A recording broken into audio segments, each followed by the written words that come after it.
tubahereze uyu mwanya. Dufite ijambo rimwe uyu mugoroba twese ko tungana kubwira mama n'umuryango wose wakabayiza ngo mukomere, niryo jambo dufite. So uwo mwegeranye ukuri hafi ufite telefone cyangwa nimero umukomeze mubabwire ngo mukomere, niryo jambo dufite uyu mugoroba. Mutwemerere dusabe Winnie ndetse n'abavandimwe mwese mutambuke tubahereze uyu mwanya. Muraza kutwemera mukoreshe ahangaha.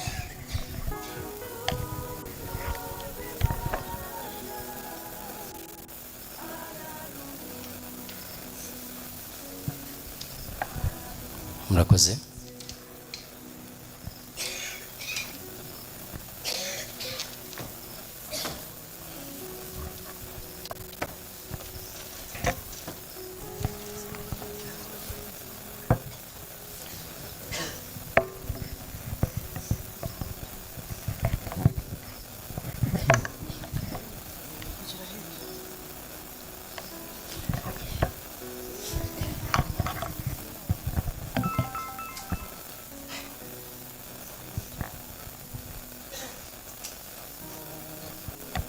Yesu ashimwe. Amen. Tubanje kubasuhuza mu izina rya Yesu. Turashima Imana kuko biravuga ngo mu bibi no mu byiza tujye dushima Imana. Turi hano nk'abantu bavukana na Tito. Ababyeyi ni bamwe, nta mukadata tugira. Rero nuko twakuze. Amazina yanjye nyine twakabayiza Winfred Dusabe, abandi bavuga bose. Uyu yitwa Kabayiza Margaret, yitwa Kabayiza Stella, Kabayiza Grace, Mutabazi Alex, Kimenyi Joshua, Shema Fred. Twese Shema Fred niwe bucura, ngira ngo duhagaze nkuko dukurikirana. Uwagombaga kuba ari hano niwe utumye tuba turi hano. Mbere na mbere ndashimira abantu bose baje kutwitabira. Byashobokaga ko twabatumira ntimuze, ariko mu by'ukuri umwanya wanyu mwaduhaye turawuha igiciro, ntago dufata for granted. Iyi nkuru yaje muri uyu muryango turabizi neza ko namwe yabagezeho. Twahamagawe kugira icyo tuvuga kuri Tito. Buri muntu araza kwivugira, njye ndavuga ku giti cyanjye. Buri muntu araza kwivugira, muduhe umwanya buri muntu yivugire. Nta muntu uri buvugire undi. Sinzi ibyo Alex atekereza, sinzi ibyo Stella atekereza. Buri muntu araza kwivugira uko Imana imushoboje. Tumaze iminsi turi emotional, turasaba Imana ngo iduhe imbaraga. Tito yatubujije kurira ariko yihangane, byaratunaniye. Ndaje ngiye ibyo navuge nabiteguye, ntabwo ari byinshi. Hari ibyo maze iminsi nsubiramo, ariko uyu munsi hari abantu bandi batajyaga baza umugoroba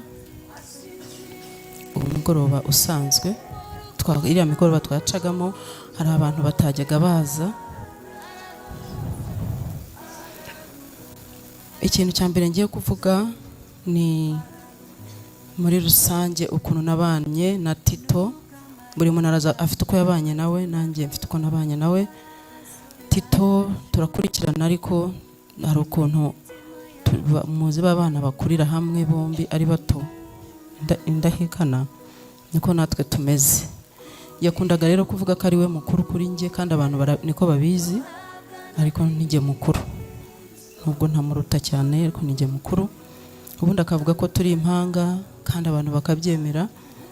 So rero twakuze turi hamwe tungana, nyine wabibona ukabona turangana, nta mukuru wamenya nta muto.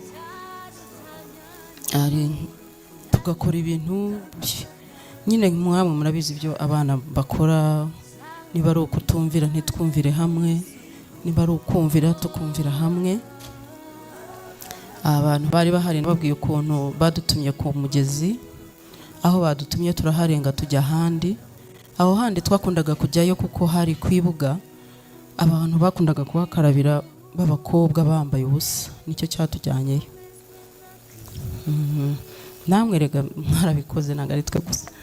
Twagiyeyo kubw'iyo mpamvu, hari na kure, tugezeyo tugiye kuvoma tugwa mu iriba twembi. Tuguyemo Imana iraturokora tuvamo. Mama wari uri aho ngaho atuvanamo n'undi mugabo, dutaha amahoro. Impamvu mbisubiyemo nuko hari abashyashya baje hano mbona batari bahari mu minsi yatambutse. Ikindi gihe nanone nigeze kugirana ikibazo na Tito, twari tuvuye ku rusengero UCC atwaye imodoka, hari harimo n'abandi bantu ariko turimo turavuga njye na Tito. Imodoka icika feri, turi kumwe, feri imodoka yanga guhagarara neza dusohotse gutya mu rusengero, hariya abantu bazi Gikondo, twasohotsemo amanutse gutya, imodoka yanga guhagarara, arakomeza ivora iranyerera, aravuga ngo feri iranze, kandi ndimo sindi buvemo. Turakomeza tugumamo nyine, aratwara sinzi ukuntu marayika yabigenje, ayikatisha ku ruhande, imodoka irahagarara. Dushima Imana. Hari umugenzi wacu wari urimo, we wabonye bikomeye asimbukamo. Tito turangije aza kumbaza, ndetse wini kuki abandi bavuyemo we ntuvemo? Ndeba twaguye mu iriba hamwe, none twe tugiye kugwa mu mpanuka hamwe. Mu by'ukuri hari ukuntu amaraso abigenza ntitutazi, utabimenya.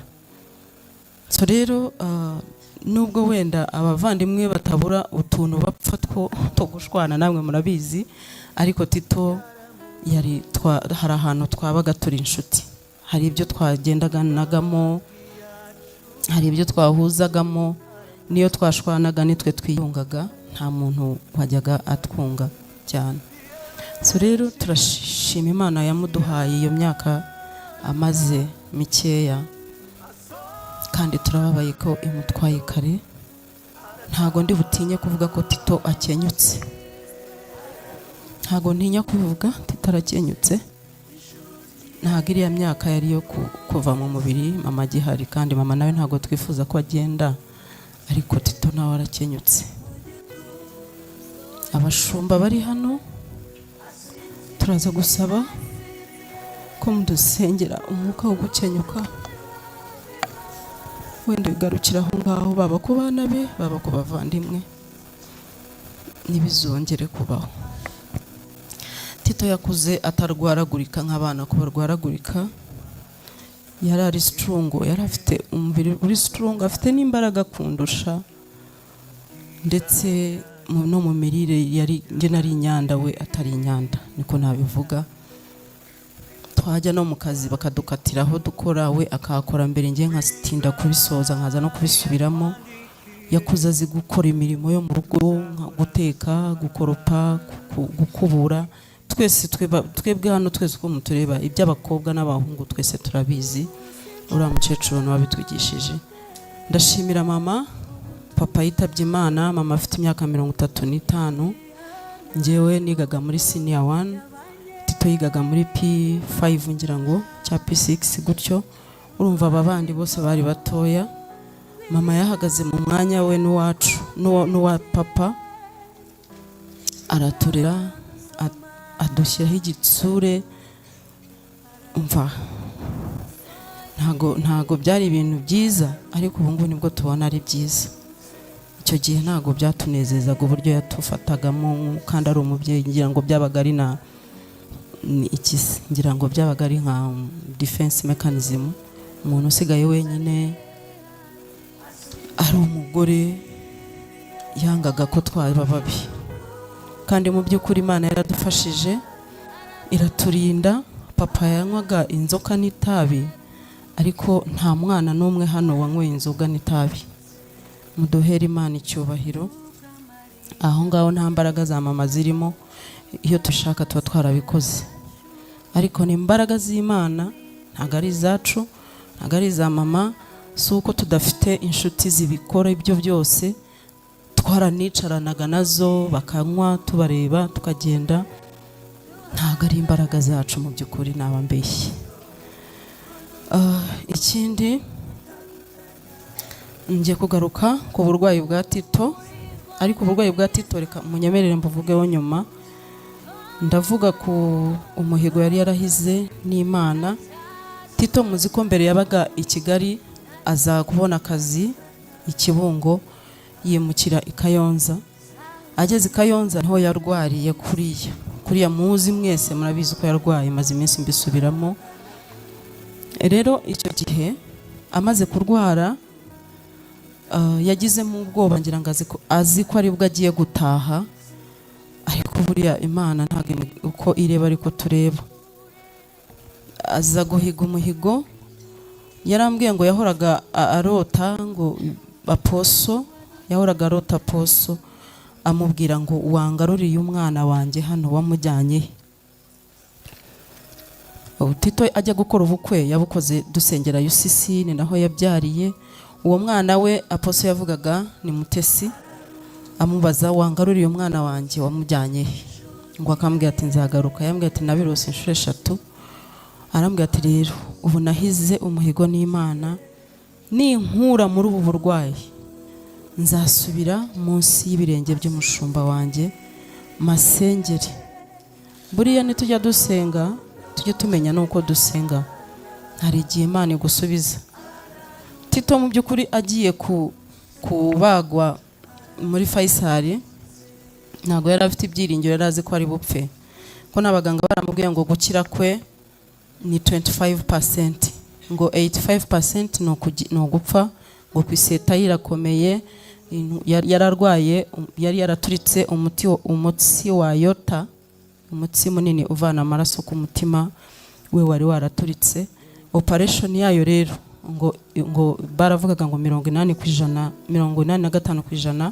85% wapfa, 25% ni ugukira.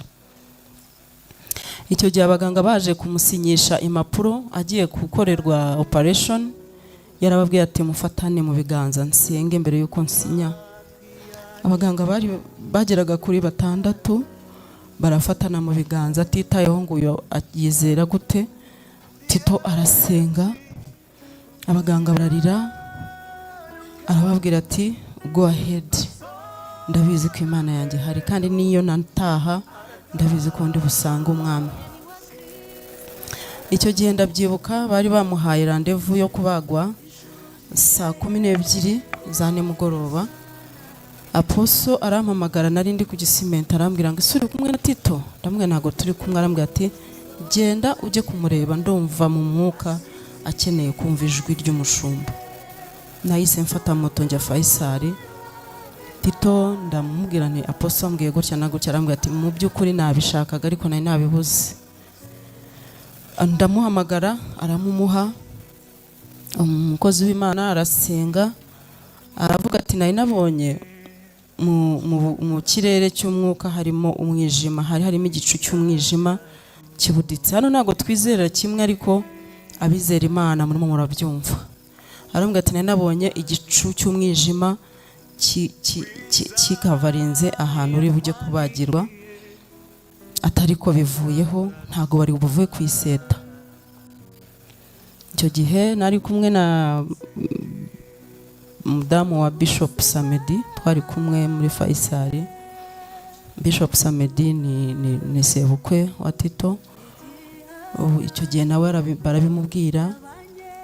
Bisoze gutyo, umuganga Dr. Nkusi yayisaza, aramaze ni wowe ugiye kubagwa, sajari yawe turayisubitse, abaganga barananiwe, uzabagwa mu gitondo. Dushima Imana ko hari ikikoze nubwo bitabaye. Tito mu gitondo yarabazwe saa 10 saa moya, saa 12 nibwo yagiye mu iseta. Nanone yaje kuvamo saa 12 za nimugoroba, bijyana muri saa moya. Ndibuka ajya kubagwa, ari bubagwe nk'ejo, yarampama, nagiye kumureba, twahoraga tumusura cyane. Arambwira ati bambwiye ngo kwiseta kuvaho kwanjye ni 25%, ako ndashaka kugushinga ikintu kimwe uzankorera ntahari. Ndamubwira ni igiki? arambwira ngo ngushinze umuryango wanjye. Yagiye umuryango wabaga Kayonza, ndamaze sinzawukore iki, ngo uzabimure ubavane Kayonza ubazane muri UCC.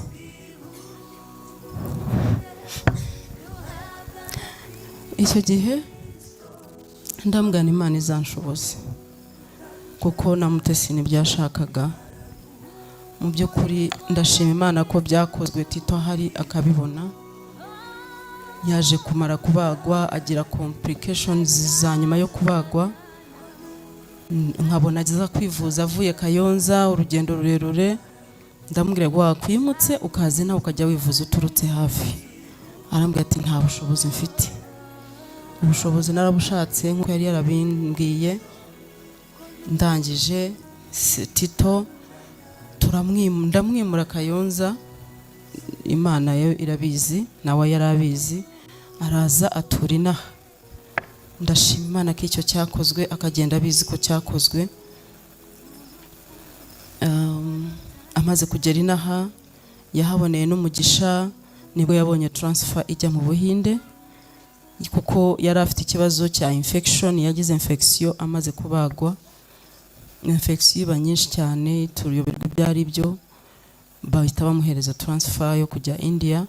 Agiyeyo India barongera bamubaga ya infection ye yari afite, baramuvura, bayivura koko, bamuvura nerves zose, bavura muscles zose. Ariko inaha hari ukuntu bitari byagenze neza. Muraza no kumbabarira kuko nicyo kintu cya mbere cyambabaje mu buzima. Babaze ukuguru kutari kugomba kubagwa, bituma Tito yangirika. Bamushyiramo graft itari nziza, imutera infection. Ariko kuva yava mu Buhinde, graft bamushyizemo nta infection yigeze agira. Rero ngarutse ku kintu gishobora kuba kimuhitanye, nubwo tutari sure neza, yagombaga guhora anywa imiti. Hari imiti yagombaga kunywa kubera ikibazo cya blood clot, yakunda kugira blood clotting cyane. Bamuha imiti yari imeze nka aspirin igomba gutuma atagira blood clot.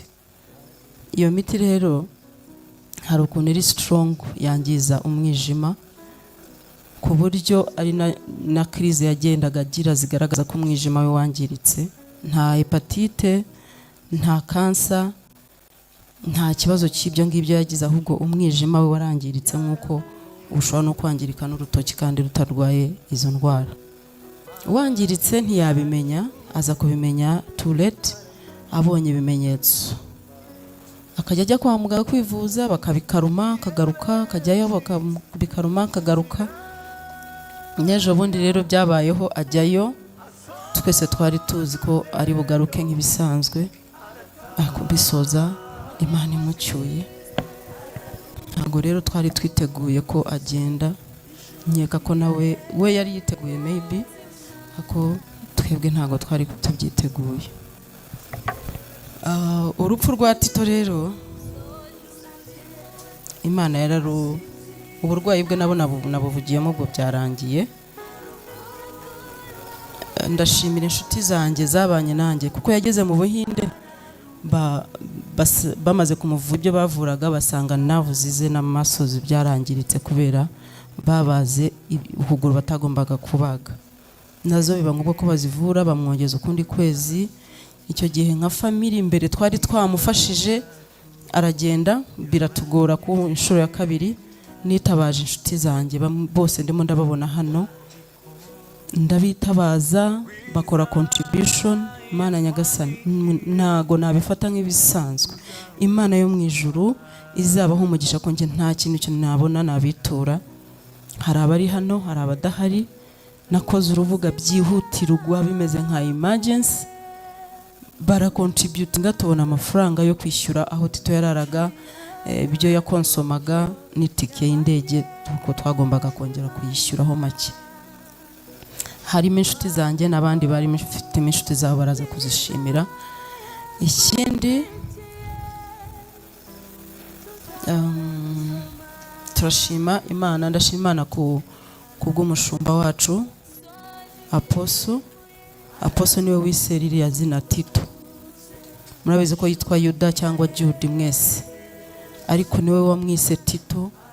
Izina Tito ryamuhinduriye amateka mu by'ukuri, muryango mwese murabizi, ryahise risakara hose, ibya Jude biribagirana, hasigara Tito niryo rizwi. Hari n'abubwira Jude bakavuga ngo nabyo twari tuzi. Tito ari mwita yamusomeye icyanditswe kivuga ngo icyatumye ngusiga Krete ni ukugira ngo utunganye ibyasigaye bidatunganyije. Mwese murakizi icyo cyanditswe. Tito rero mu buzima bwe bwa nyuma yarahagaze muri korali neza, abaririmbyi bose, nanjye ubwanjye ntago naherukaga muri korali pe. Yaranyandikiye arambwira ko wagarutse muri korali uri mu biki, ndambwira nzaza very soon, hari ikintu nyemo gutunganya ariko nzaza, ariko nukuri ndamusezeranya ko ngiye gusubira muri korali very soon. Ntago nari mperutsemo, nabaye busy ndiga muri ibyo byose, nkiga weekend.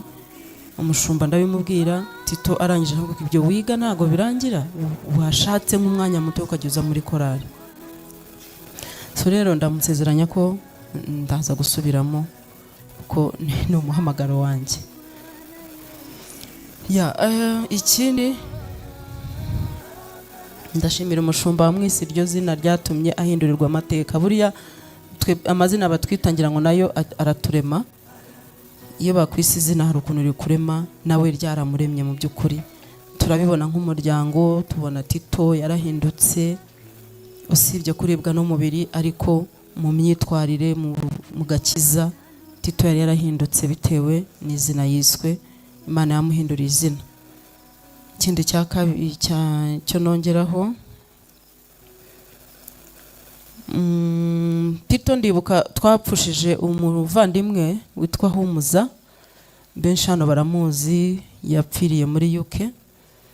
N'abantu ni korali twakuranye Mutara, twakuriye muri iyo korali, turimo gukora inama itegura ikiriyo cya Humuza. Tito yafashe ijambo aravuga ngo Humuza aragiye, hari mu kwezi kwa 4 mwaka ushize.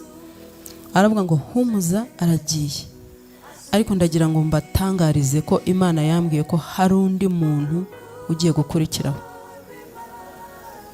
Mu by'ukuri icyo gihe twese twahise dutinya, se ni ngewe, undi akavuga se nindi, turanamutinya. Tugiye kutaha nta wamushuhuje, by the way twese twarahunze ngo atahita bitubwira, se nimwegera akambwira ngo ni wowe ugiye gukurikiraho senga. Turahunga turagenda, ariko mu by'ukuri biragaragara ko niwe wagombaga gukurikiraho. Rero Imana ntabwo ijya yibeshya.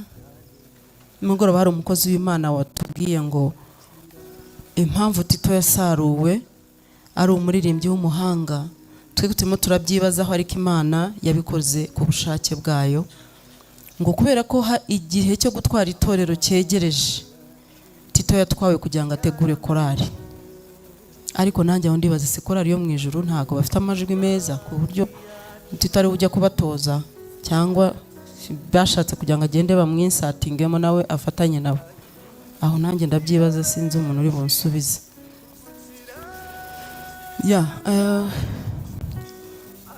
Ikindi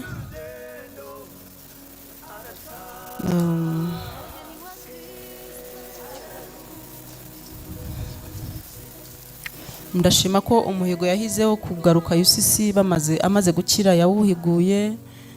Ibyo yambwiye gukora narabikoze, gucyura umuryango we nkawuzana i Kigali. Ndashima Imana. Ikindi ndashimira urusengero rwa UCC rwakomeje kumusapotinga, baramusapotinze mu by'ukuri. Hari n'igihe rwose hari kuri Noheli, kuri Pasika, ngira ngo hari icyo umushumba yamukoreye. Tashima Imana kuri ubwo buryo. Ntago ndi bubivuge, ababizi barabizi, ariko umushumba ndamushimira. Ikindi, uyu munsi umushumba yampamagaye arambwira ngo umwana wa Tito akomeze yiga ishuri, kuko yiga hariya kuri United Christian Academy. Aravuga ngo nakomeze yige ntazigera ahagarara. Nasaba ko mumuha amashyi menshi.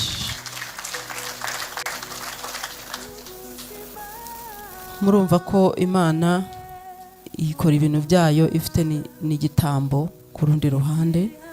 Ndashimira Apostle cyane, Imana yo mu ijuru imuhembe ariho, izanamuhemba atariho.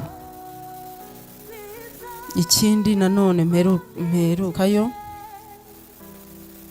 ndashimira umugore wa Tito, Imana imuhe umugisha. Mu by'ukuri uriya mugore niwe Tito yari akwiriye kubona. Umugore wamurwaje imyaka guhera igihe cyose. Njye njya kubona Mutesi bwa mbere, n'ubundi yaje mu rugo barimo barambagizanya Tito arwaye. Yari yararwaye umugongo, yarahinamiranye, yarabaye ukuntu. Mutesi akageza mu rugo kumureba, ntose niwe umurwaje. Nkayoberwa ibyo ari byo. Nkabona akana k'agakobwa katakata kaza mu rugo, kakongera kagataha kari kananutse. Nza no kubimubaza, ese uyu mukobwa aho uhora aza hano? Arambwira ngo ni inshuti yanjye bisanzwe. Ariko ukabona ni umukobwa ufite discipline, ariko kubera kuntu njyewe ubu bakobwa muri Kigali nari nzi ko ntazi uko bimeze, numvaga ntaramwumva neza. Ariko mu by'ukuri Mutesi ndagira ngo mbatangarize nka muramukazi we ko ni umukobwa muzima, ni umwana mwiza pe, ni umwana mwiza, ntago ari mukazana ahubwo ni sister. Mukazana muramuzi ko abameze, ariko Mutesi ni sister wacu. Turamukomeje, Imana imuhe gukomera. Twabuze umuvandimwe, ariko nawe yabuze companion, yabuze life companion we. Tito yakundaga umugore we cyane, yakundaga no kutubwira ngo umugore wanjye niwe mfite muri iyi si, nta yundi mutungo mfite umugore wanjye. Rero natwe bigatuma tubimwubahira. Niba umugabo ahagarara ku bavandimwe ko umugore wanjye niwe mfite muri iyi si, uwo mugabo aba ari indashyikirwa. Mutesi bigatuma tubimwubahira kuko umugabo we aramwubaha. Nukuri Imana yo mu ijuru izaguhembe ukiriho, kandi ntago ari bya bindi byo kuvuga ngo izahemba abana n'abuzukuru. Izahembe wowe ubone iyo ngororano, niyo iyizi, njye ntayo nzi. Mu by'ukuri twaragushimiye nka famiye, kandi nanjye Imana izanshoboze Mutesi mushimire mu buryo bufatika, kuko iyo umuntu akoze igikorwa aba agomba no kugishimirwa. Imana izanshoboze mbimushimire. Ndumva rero ari ibyo. Ndashimira n'umuryango wacu watubaye hafi. Hari abavuye Bugande, hari abavuye hirya. Ndashimira Apostle Deborah, nukuri yamaze kumva iyo nkuru araduhamagara, aratubwira ati ndashaka kuza. Yaje papasiri ku bwa Tito. Apostle, may God bless you so much. We cannot take this for granted. Uri jajja wacu, nukuri nabwiye umushumba ko uyu munsi uri bubwirize. Arambwira ngo go ahead, ngo twese ni mami wacu. So abashumba bacu barabizi ko uri bubwirize hano. Yes. Rero turagushimira cyane umwanya wawe watanze, wataye ibintu byinshi uza kubana natwe uyu munsi. Nukuri Imana yo mu ijuru izabiguhembere, kandi wari ufite uburenganzira bwa ndi kure, ndakuze, ntago ndi buzi, ntawe ari no kubaraho urubanza, ariko umwanya wawe watanze Imana yo mu ijuru izaguhe umugisha. Abashumba bacu bari hano, Bishop Moses, Pastor Sibo, Pastor Didas, nukuri mwese turabashimiye, ntabwo tubifata nk'ibisanzwe. Imana yo mu ijuru ibahe umugisha. Hari n'abandi bashumba bitabiraga nijoro uyu munsi batabonetse, ba UCC, Bishop Margaret, Pastor Meshak, bose turabashimiye. Hari n'abandi bashumba najyaga mbona, nukuri twese turabashimiye pe. Mwese tubahesheje umugisha uturuka ku Uwiteka. N'abandi bose bari hano ntarondoye amazina, buri muntu wese uri hano yumve ko umushimiye as long as uri hano. Niba nshimiye abari hano, you are also included. Imana yo mu ijuru ibahe umugisha. Twabuze umuvandimwe, family turababaye. Muravuga ngo mufite gap nyinshi, natwe gap nini natwe turayifite. Iyo habaga ikirori mu rugo niwe watwoganayizingaga, murepeti indirimbo tuzayiririmba. haba ku kiriyo haba ku bukwe bwo muri famiye, murepeta indirimbo tuzayiririmba. So turamubuze, ariko buriya ngira ngo Imana ifite igitambo cyayo, natwe turategereje. Ndasenga rero kugira ngo Tito, abakozi b'Imana bajya batubwira, aposo muratubwira ngo mu ijuru ngo abantu bazambara imibiri mishya. I'm not sure niba bayambara, ariko niba ariko bimeze koko, Tito azambara umubiri wa mbere kuruta indi yose, kuko umubiri wo kwisi waramuvunnye, sincerely speaking, twese turabizi. Umubiri wo kwisi wari pirate, niko nabivuga.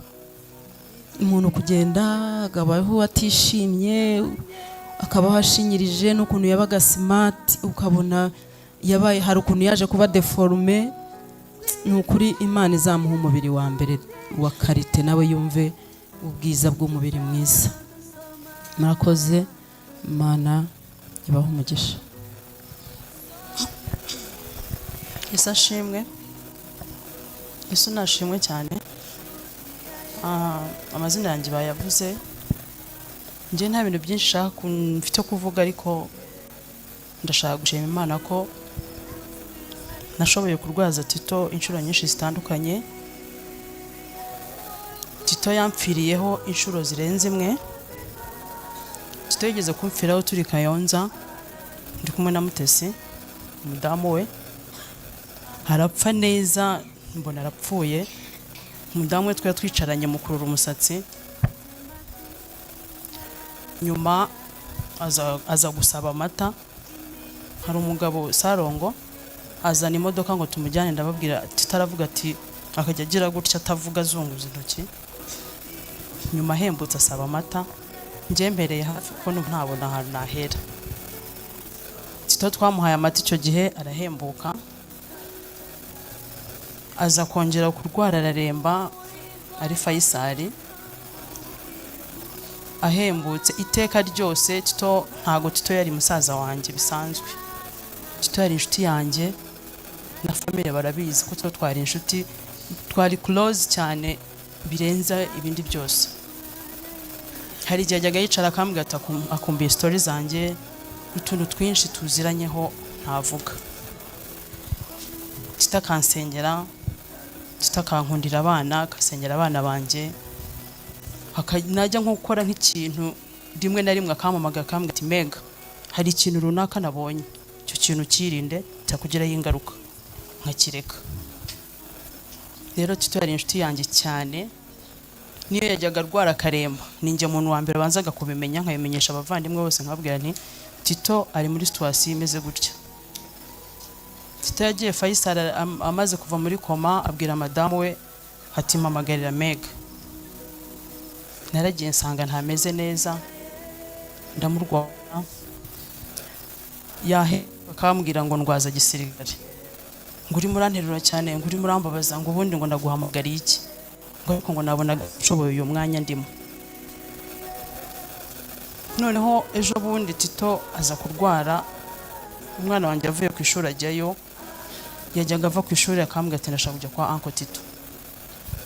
Agezeyo asanga Tito ameze nabi, arambwira ati, mami, nabonye Uncle atameze neza, atari ko ngiye kugenda, arambwira ngo nimusengere ngo nzasanga akiriho. Noneho kuwa gatatu ejo bundi Tito aza kurwara, muramukazi we n'inshuti yanjye arampamagara, umudamu we arampamagara arambwira ati, musaza wawe mukurikirana ntabwo ameze neza, mujyanye kwa muganga, ari muri ICU. Ndavuga ni kandi se bigenze bite, yafashwe ati nibyo nkubwiye. Ahita nkupabira Mutesi, akubwira amagambo abiri, kandi Mutesi yagiye kukubwira ikintu yahuruje, byo umenya ko ibintu byakomeye. Ni kenshi yamurwazaga ntitubimenye, akabigira foto akanyereka ati, reba noneho ukuntu bimeze, tukabigira tubimenya twenyine njye nawe, ntagiye undi muntu ubimenya, nkumva ngo yakize. Akabigira ncaho mvuye ku kazi, nkacaho nkamusuhuza. Akambwira ati, Mega, iminsi yose narwariye aha ngaha, kuki ubutaje kundeba? Nkambwira nti naje. Ejo bundi rero Tito nibwo yaje kuremba cyane, tukajya ngo ni bya bindi bisanzwe, agiye garuka. ariko yagiye Mutesi yarampamagaye arabimbwira, njyandika kuri groupe, dufite groupe yacu family Kabayiza, nandikaho ndababwira ni Tito ntago ameze neza mu musengere, abashoboye gusenga barasenze n'ibindi byinshi. Noneho ku wa kane yaranyandikiye kuri WhatsApp arambwira ati kutarangeraho, ndambwira ndaza kuza nimugoroba nimva mu kazi. Navuye mu kazi birananira kugiye kuko ntuye Kayonza, bafite abana ngomba kujya kwitaho mu rugo n'akazi byose nkabifatanya. Kwa gatanu mu gitondo nari ntarabyuka ngiye kujya muri douche, mbona telefone ya Mutesi. Mutesi amamagaye umutima urikanze, ndamubwira nti we ntuzumagara umutima ukavamo. Yarambwira ati tega amatwi nkubwire, nisuko numva urimo kunkanga ati ceceka banze nkubwire icyo nguhamagariye. Yarambwira ati musaza wawe ntago ameze neza, ikiri buhinduke mutazavuga ko ntabibabwiye. Yese mfata telefone nandika kuri groupe, ndabwira nta bantu muri hafi mugere kuri Tito ntago ameze neza. Winyera arimo mu kazi, arandika ngo agiye kujya ku kazi ngusaba uruhushya, mpamagara mama sanga nawe bamaze kuyimubwira, baraza na auntie baza kureba Tito. Noneho nje nahageze nka saa 6, Mutesi arambwira ati saa 6 iyo zarenze ntago batuma winjira, byihorere. Naragiye ndakora ariko nirwa mfite igicuro ahangaha kimere nabi, numva igicuro gikubita, numva mfite ubwoba, ngiye kurya saa 6 birananira, ndavuga ise ni iki kintu cyabaye kigiye kuba. Nkagira umutima wo gukunda abasaza banjye cyane, iyo ngize nk'ikintu cy'ubwoba mpita ntekereza ntiwasanga musaza wanjye biri bigende gutyo, n'abandi bose iyo baba bari mu kazi wenda nkavuga nti bishobora kugenda gutya, nkumva mfite ubwoba iteka, nkumva mfite igishika cy'abasaza banjye sinzi impamvu. Noneho ubwo naragiye nkora akazi kararangira, Winnie yarariyo na Grace uyu muri munange na mama, mbwira umushoferi wo ku kazi, ndambwira noneho ngiye nugeze ku kazi, ariko ubwo ngo yari yahembutsemo gato, yabwira Mutesi ngo nampamagare. Mutesi ntiyampamagara. Arangije umushoferi angeze ara kunuza kuwa muganga, mpamagara Mutesi ndambwiye se baratuma ninjira. Mutesi ati niziba saa moya zitaragira urinjira. Handi mushito wanjye yitwa Jackie nawe arwaje papa yo hariya, ndamuhamagara ambwira ati ihute saa moya nizigera utarinjira ntabwo uri bwinjire. Mpamagara mushito wanjye yitwa Muringa, ndambwira ni Tito yaturembanye. Ambwira ahantu musanga, ndamufata muzana kwa muganga. Narahageze mu byukuri ndebye Tito numva ndihebye, nunamye ku gitanda gutya ndarira, amarira arameneka. Ndamufata Tito nkamuhamagara, ni Tito akitaba ngo nkamwibwira, akagira atya kandeba ariko ntavuge. Nyuma aza kumbwira ati ndababara. Ndambaza nturababaraye? Ati munda. Munda simbone icyo nakora, mwabantu mwe gupfusha umuntu muri kumwe ntago wabona ikintu, akaguca mu ntoki gutyo umureba, ufite ikintu wakora wahita umugarura. Tito yapfuye turi kumwe, mufashe mu ntoki gutya. Tito ndamuhamagara ndamubaza ni Tito, aranyitaba ngo ndambaza ni Tito urapfuye? Arambwira ngo ndamubwira nti ni Mega, nti ndeba urapfuye uransize. Yeguye gutya amaso arandeba, ngiye ko nambona amarira ashotse hano gutya mu mpande kuri Tito. Nafashe umuswaro ndamuhanagura, muhanagura gutya no ku munwa isahaza amatandwe. Ndambwira ni Tito urapfuye. Yahise ndekura ko nari mufashe gutya, arandekura. Andekuye mbona ntereye gutya Jambo. Antereye Jambo nari kumwe na Muringa. Muringa nkabona arancira amarenga, simenye ibyo ari byo, ariko mbona Tito arapfuye. Nahise nsohoka nkigera ku muryango, umuganga yahise aza afata agiye gucomeka serumu, nawe njyanga arabibona arikanga, sohoka yiruka ajya guhamagara abaganga. nkigera ku muryango wina barampamagaye arambaza ngo bimeze bite, ndamubwira nti tutarapfuye. Wina subirishamo ngo ndamubwira nti tutarapfuye. Birangiye mfata telefone mpamagara mudamu we ndamubwira nti Mute, ni musaza wanjye arapfuye. Mutesi arambwira ngo ngwiki, kuko Mutesi yari yatashye namusabye ngo agende aruhuke musigarireho azaze mu gitondo. Mutesi ndamuhamagara ndamubwira ni musaza wanjye arapfuye, arambwira turabeshya. Ndamubwira ntarapfuye Mute, umugabo wawe arapfuye. Hashize akanya abaganga baraza bamwongerera umwuka, Tito asa nk'ugarutse nyine arahumeka. Mpamagara Mutesi ndamubwira nti byihorere kuza ndabona ahembutse. Nabawe ni ndababwira nti mubyihorere ntarahembutse. Birangiye biranga nyine baraza barahagera. Abaganga bagerageza uko bashoboye, umutima wa Tito ugaruka akanya gato. Muganga yarampamagaye njyana mu cyumba arambaza ati mupfana iki, ndamubwira ni musaza wanjye.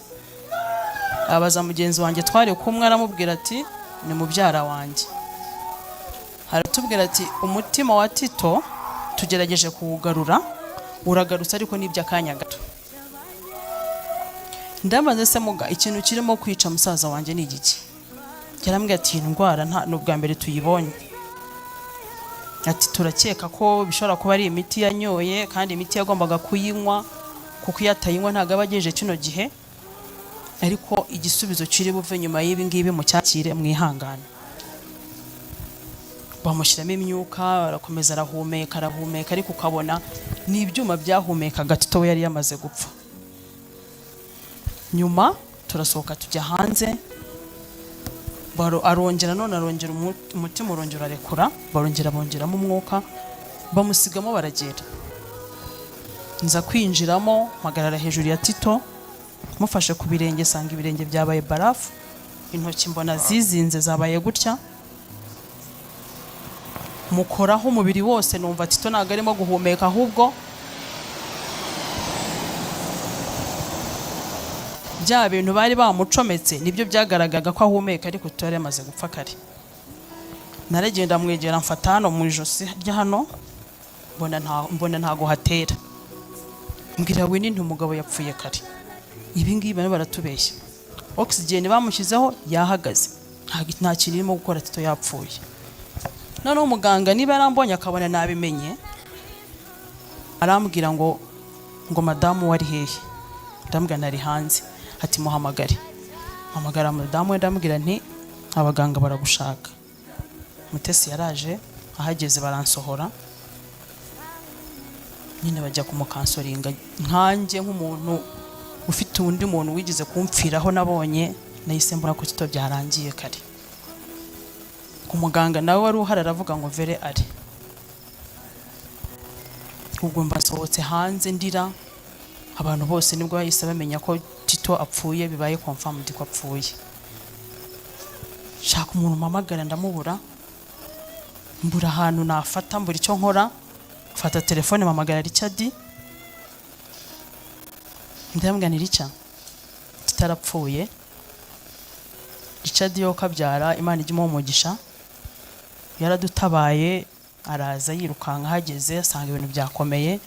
Abantu benshi baradutabara muri iryo joro, baradufasha. Tito turamwambika, Tito tumujyana muri morgue, Tito tumusigaye gutyo turataha. Ariko mbere yaho nanone harakone nasimbutse, Tito yigeze kutubwira ati ngiye umunsi napfuye nazagira umuntu ndirira, ntimuzarire. None akajya mbwira ati Mega, ngiye ntuzandirire, ntuzarire kuko ndumva ntashaka kuzabona amarira yawe urira ko napfuye. Birananira nkabifunga, nkumva ngiye guturika, nkirirwa narwaye narembye, ariko ntago Tito namutenguha. Tito yari inshuti yanjye, papa yapfuye nkiri muto, nkomeza kubona urukundo rwa Tito. ubu nibwo menye ko ndi imfubyi aho umusaza wanjye apfiriye. Nabajije Imana nise Mana, warebye usanga kuba imfubyi bidahagije kubura papa, wongeye no gutwara musaza wanjye. Najyaga twitana ngo mushiki wanjye dukurikirana, akanyita nanjye nkamwita musaza wanjye dukurikirana. Mw'abantu gupfusha Tito kuri jye numva byarandenze, numva nabaye nk'ikizongwe. Ndashimira abantu bose bari hano, abo twiganye, abo dukorana, abashumba, abaturanyi bacu Rwagitima, Imana yo mu ijuru w'umugisha, n'abandi benshi batandukanye ntabwo nabavuga bose mu mazina. Tito yarabanye nibwo nkibibona. Tito yarabanye kuko yaratubwiye ngo tuzamara iminsi 7 ngo tumutaramiye. Noneho mama aramubaza ati se ayo mafaranga yo muri Moruga azavahe?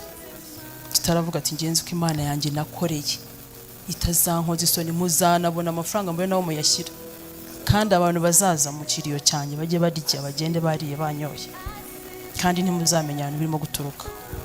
Rero ndashima Imana ko ibintu Tito yakoreye Imana bihagije. Tito yatwigishe kuririmba. Tito twajyaga ahantu mu bukwe akavuga ati turirimbiye, akanyandikira message akambwira ati kira gitero uragitera wowe uririmba soprano, gitero utera iki kabiri, tukabifatanya bityo tukabitera bikaba byiza bikaryoha. Turahombye mu muryango, bya bindi niba ari ugucika umugongo sinzi izina nabyita, birarenze. Rero murakoze, Imana y'umugisha, mwakoze kudutabara. Yego murakoze. Yesu ashimwe.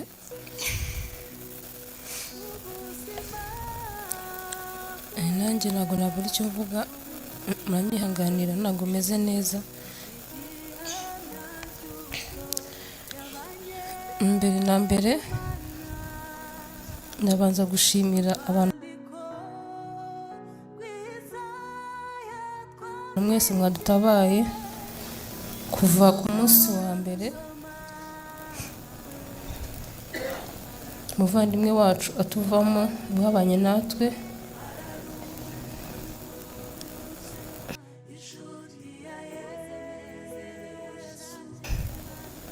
ntabwo tugeze tuba twenyine muhari. Mwatanze umwanya wanyu, mwatanze amafaranga yanyu. Imana yo mu ijuru ibaho umugisha. Igihe namwe muzaba mukeneye amaboko muzayabone.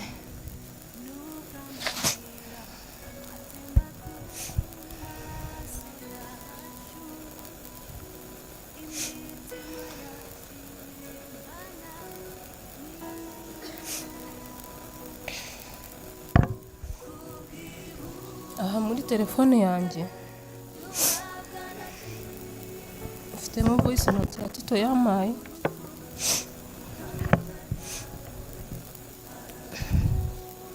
Yayima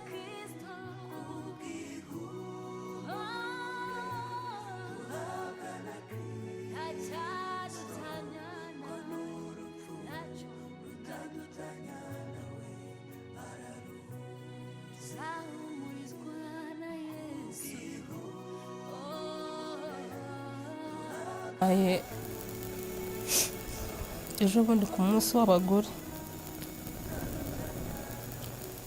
ambwira ibintu byinshi, ambwira uburyo ngomba kwitwara nyine uko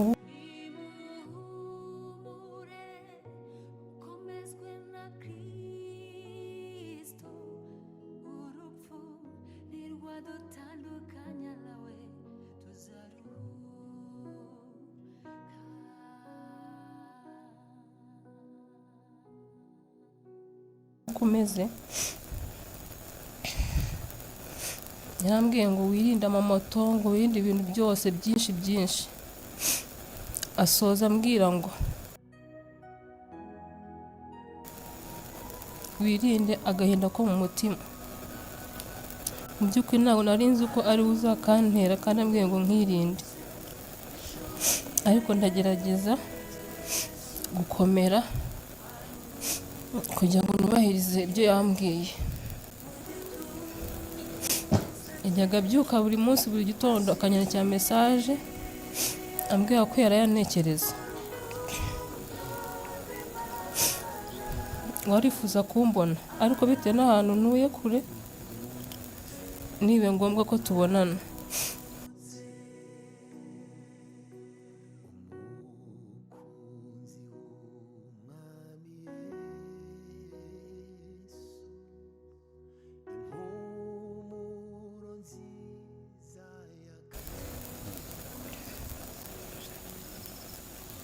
Hari ukuntu bajyaga baza i Nyamata akanyandikira mesaje akambwira ngo tugiye kuza i Nyamata, umfashe uhaze tubonane ndagukumbuye, ati nagufatiye n'intebe turicarana, nkakora uko nshoboye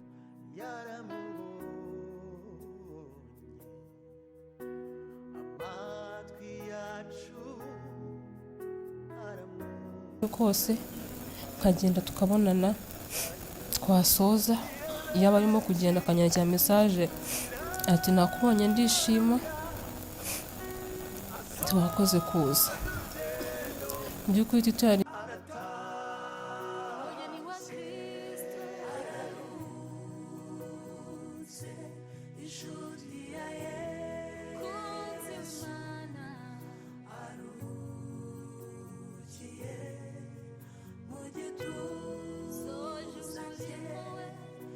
inshuti yanjye kuva kera.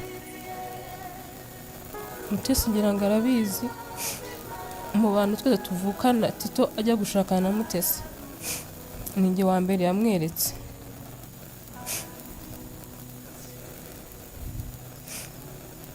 Tito tuba inshuti, akajya anzanira utuntu twinshi, akajya ansaba serivisi nyinshi mukorera, tubana twese kwa Wini.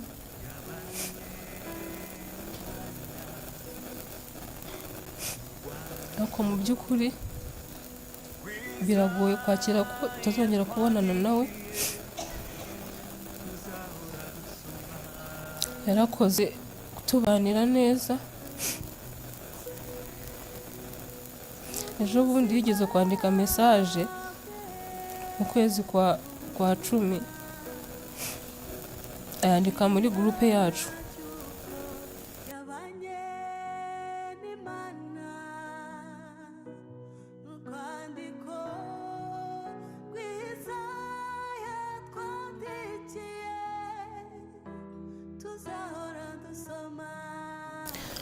Aravuga ngo musengere urupfu mu rugo rwa Gitima.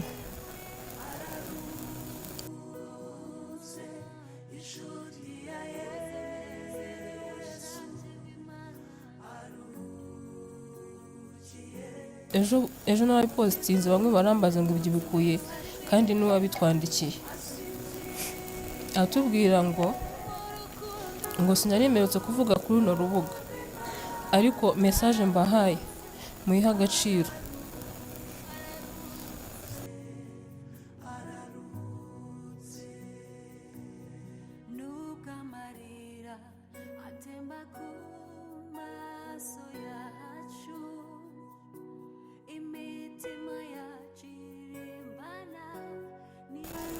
Mu by'ukuri ngira ngo yari abizi mu minsi ye ya nyuma.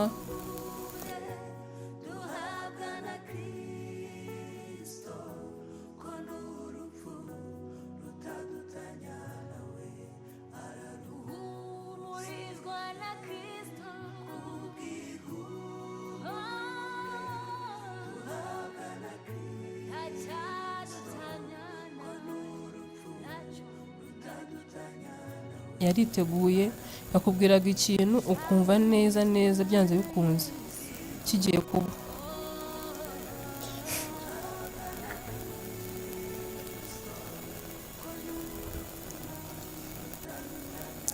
Abantu benshi bakomeje kuvuga uburyo yacaga bugufi, iyo baga yagukoreye ikosa yihutira gusaba imbabazi.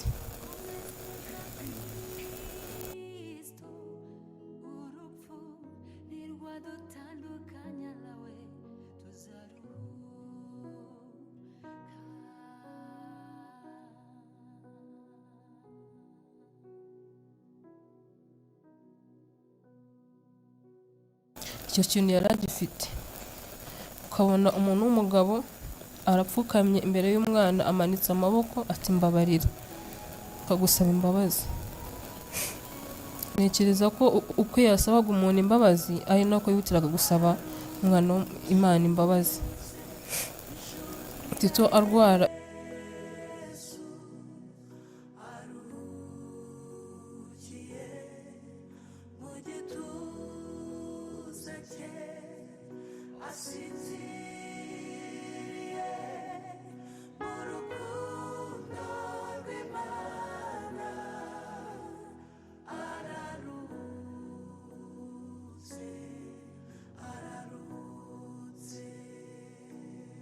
ejo bari bambwiye ko ari kwa muganga. Mu by'ukuri njye nafashe nk'ibisanzwe kuko numvaga n'ubundi asanzwe agenda akongera akagaruka, ariko ngiye muri njyewe ngira ikintu cyo kwizera, nkakoresha n'isengesho. Narahamagaraga bakambwira ngo ameze gutya na gutya, nkagenda nkajya mu cyumba nkasenga, nyamara gusenga ngahamagara Wini akambwira ngo uyu munsi ntabwo uri burenge. Ntambwira ko Wini kwizera kwawe kurihe. Ntambwira wagiye ahantu ku ruhande ukibeta abo bantu muri kumwe ugapfuka mugasenga, ko nzi ko nta kinanira Imana. Akambwira ati nta mbaraga afite byananiye. Mu by'ukuri ndagenda njya mu cyumba ndasenga, ku cyaki hari amateraniro ndagenda njya gusenga, ariko njye mu by'ukuri numvaga kwizera nari mfite, numvaga bitashoboka ko tutagenda. None bakimara kumbwira ngo ameze nabi, nabwo nagumanye ko kwizera kwanjye. Nkumva bose bihebye, nkumva bose bararira, nkumva mama yihebye, ariko ndagenda njya mu cyumba ndasenga. Hari ukuntu usenga iyo ikintu kigiye kuvaho ukumva imbaraga z'ijuru ziramanutse, hari n'ukuntu usenga ukumva ijuru ryifashe. Icyo gihe mu by'ukuri narasenze numva wapi. Yavuga Mana ni kenshi wagiye usubiza kenshi cyane, cyagiye arwaye nabwo narasengaga Imana ikansubiza ko akize agakira. Kuri iyi nshuro rero nsenga nyibutsa bya bindi yakoze ubushize. Ngiye kumva Imana y'indirimbo yampaye ivuga ngo nubwo itansubiza ubu nta cyambuza kuyiringira. Numvise iyo ndirimbo mpita numva neza ko birangiye. Ndatangira nyine ndahimbaza, mugabo wanjye asanga mu cyumba ndimo ndahimbaza ndaririmba. Ndangije avuga Mana Tito yaragukoreye, biba uko ubishaka niba uko tubishaka mwakire. Neza ndabyakira. Ngiye kuryama shyira telefone muri siransiye, mbwira n'umugabo nawe ngo ayishyiremo. Ndambwira nibampamagara bakambura baraguhamagara.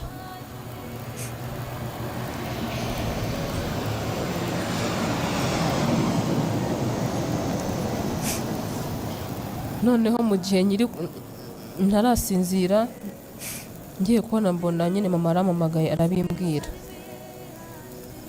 Niko birangiye. Ko byagenze nyine aho ngaho bwanjye n'ubizi. Ariko mu by'ukuri ubuzima bwose twabanyemo na Tito, bakimara gukora ubukwe twarabanye. Ibyo bankoreye byose, hari umunsi nabyutse numva nshaka kubashimira. Fata message ndayimwoherereza ndende cyane. Na message yagakunda kwandika. Ndayimwoherereza mushimira byose. Icyo nshima Imana nuko ndashima Imana ko agiye naramushimiye ibyo yankoreye byose. Maze kuyimwoherereza nyohereza na Mutesi. Uburyo twabanye byose, uburyo twabanye neza, uburyo mbese urukundo yaramfitiye. Mu by'ukuri umwanya ni mutoya kandi hari gahunda nyinshi. Tito turamubuze, nk'ukuntu turi ahangaha twese abavandimwe hari twaje mu kiriyo cye, iyo haza kuba ari ahandi hantu twari kuba twahagaze turimo kuririmba, kuko niko byabaga bimeze. Twajyaga ahantu mu bukwe cyangwa mu kiriyo akadushyira hamwe tukaririmba. Ubu sinzi uko bizongera kubaho, ntabwo bizongera guhagarara pe, simbizi, sinzi uko bizakunda.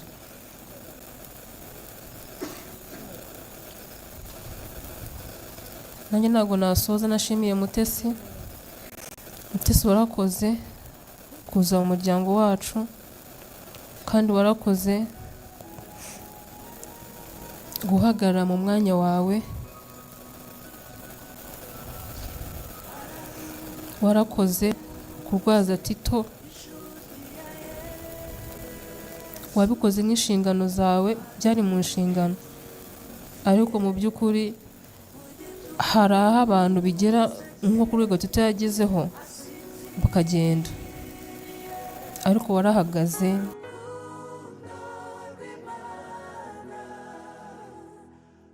Hari urugamba warwanaga wenyine tutazi, tukazabyumva nyuma. Imana yo mu ijuru izaguhembe, kuko twebwe ntabwo twavuga ngo turaguhereza ibi n'ibi ibiki, ariko Imana yonyine yakwiremeye ikaguha umutima umeze gutyo, izakwiture ibyo twebwe tutashobora. Kandi turakwizeza ko tuzakomeza tukubanire neza, uko utaje ngo ubane natwe nabi, mu by'ukuri ntabwo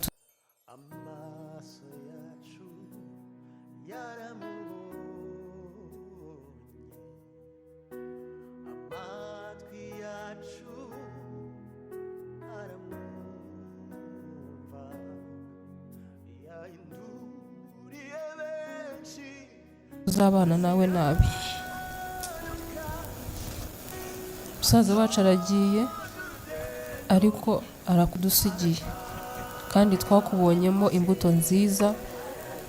Ukomere, ntabwo uri wenyine, ndabizi neza ko twe turi kumwe nawe, ariko aho tuzaba tutari, Imana yonyine izabana nawe. Tito, Imana imuheruka idashira. Urakoze cyane. Reka mbere yuko abandi bavandimwe bakomeza, tuze gusaba kubera umwanya na gahunda zindi dufite, tugende dukoresha iminota mikeya kugira ngo mukose umwanya wanyu. Murakoze. Amazina yanjye bayavuze. Tito ni mukuru wanjye. Tito namwigiyeho gukunda. Tito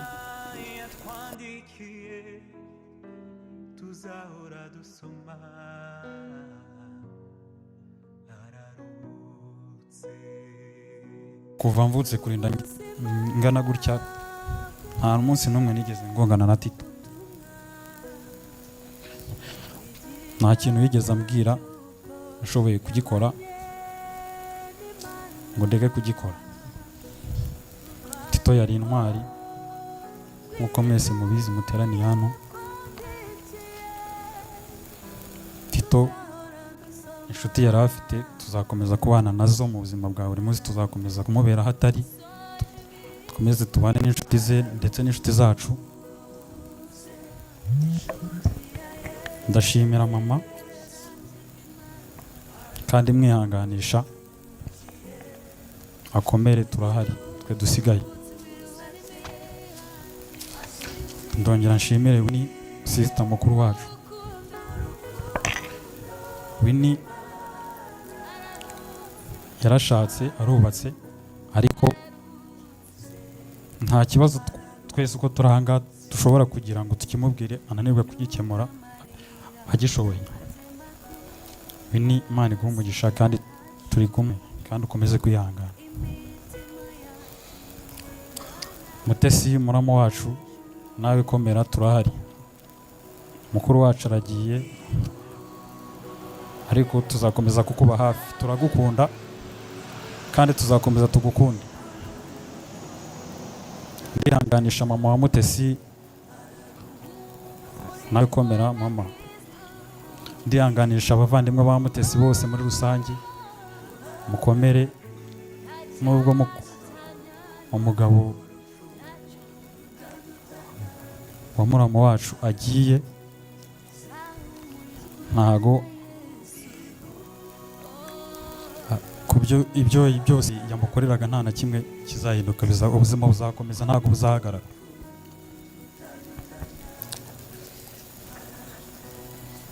Ndihanganisha abana ba Tito.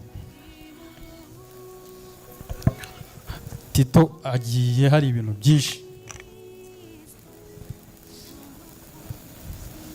atabonye ku bana be. Rero bana ba Tito, twebwe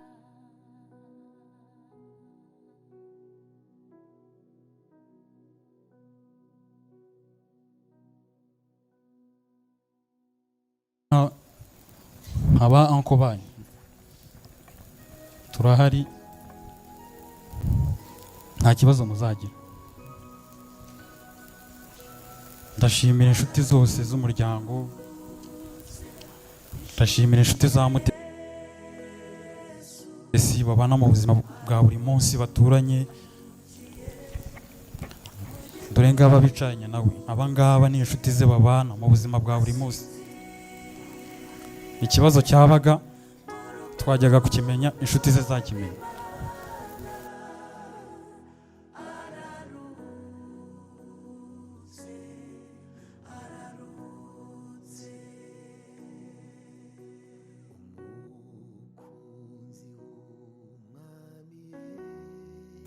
Kubera ko nta bantu babana mu buzima bwa buri munsi. Ndabashimiye cyane. Ndashimira inshuti zanjye tubana mu kazi, zaje kumfata mu mugongo. Mwakoze cyane.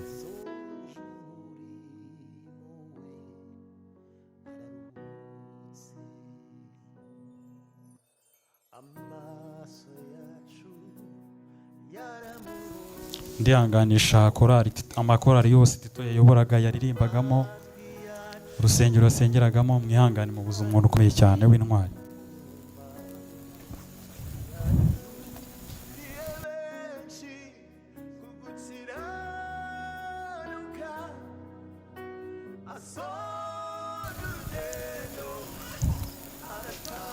Tito yari afite amateka menshi, ntago twayavuga, dushobora kereka ngira ngo tumaze nk'ukwezi kose, sinzi ukuntu nabivuga, kuko yari umugabo ukunditse, mwese murabibona. Tito, Imana iguhiruko idashira. Umuryango wawe usize tuzakomeza kubana nawo, nta kibazo na kimwe uzagira. Murakoze.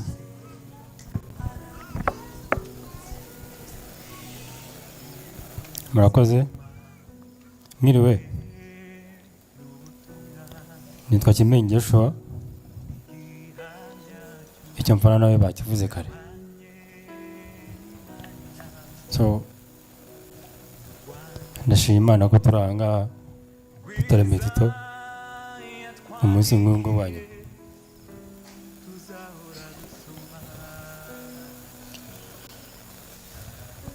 Ikintu cya kabiri, ndabashimira mwese mwaje aha, mwitanze cyane, biragaragara.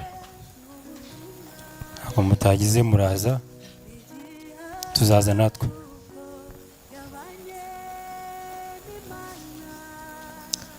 Ikindi ndashima ababyeyi ku mpande zombi, ababyara Tito n'abo yashatsemo, ko babashoboye kuza aha ngaha. Mbihanganisha. Bamwe babuze umwana, babuze umukwe, ariko Imana yabishatse.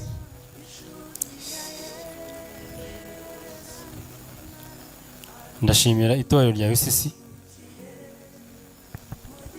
n'ahandi hose yagiye anyura akora umurimo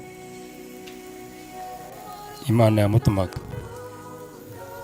Yesu mwabaye hafi arwaye kuva 2022 arwaye, mwaramusuraga ntabwo mutagize ngo Tito ababone.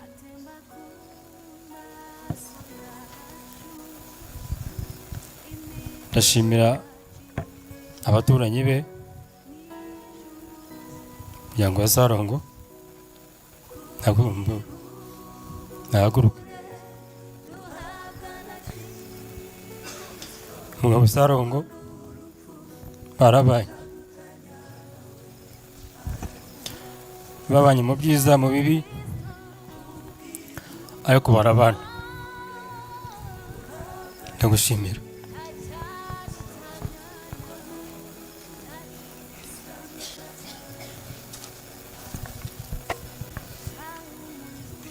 Ubundi sinyandira keretse iyo ngiye mu gikoni harimo imyotsi.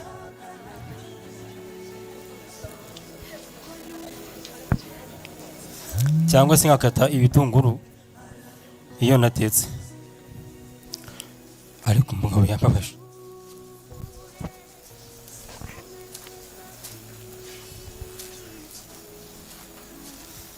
Maze igihe ndateka,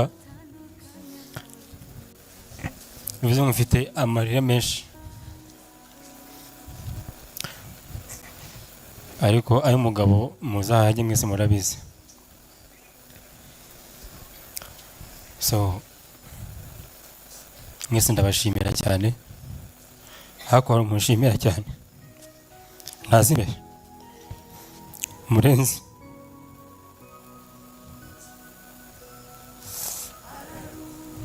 Murenzi Yona,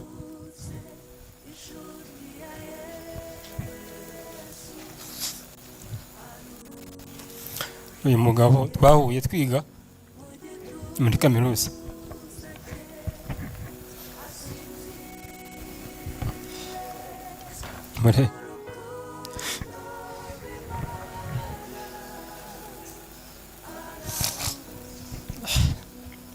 Murenzi twahuye twigana kera turi abana bato tungana, ubu ngubu yarashatse,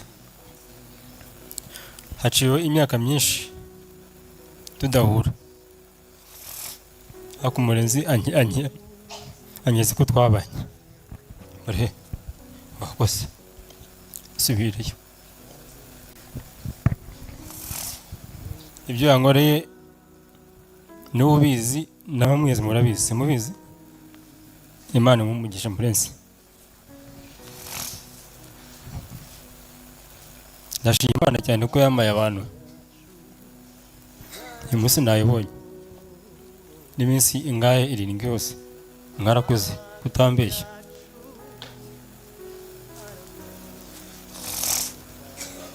Numvaga munkunda nyine kubera ibyo mukorera, ibiganiro byanjye bashimishamo cyane, ariko mwabinyeretse ko mu inshuti zanjye. Shimira abantu dukorana, mwambaye hafi kuva mu ntangiriro kugeza uyu munsi, n'ejo nzababona ndabizi. Ashima Leta y'u Rwanda ko yafashije Tito kujya mu Buhinde, twebwe umuryango nawe utari kubibasha. Hagiyeho akacu gakeya, ariko u Rwanda rurakabyara. Ntabwo natwe tuzaruhemukira, ntabwo bishoboka.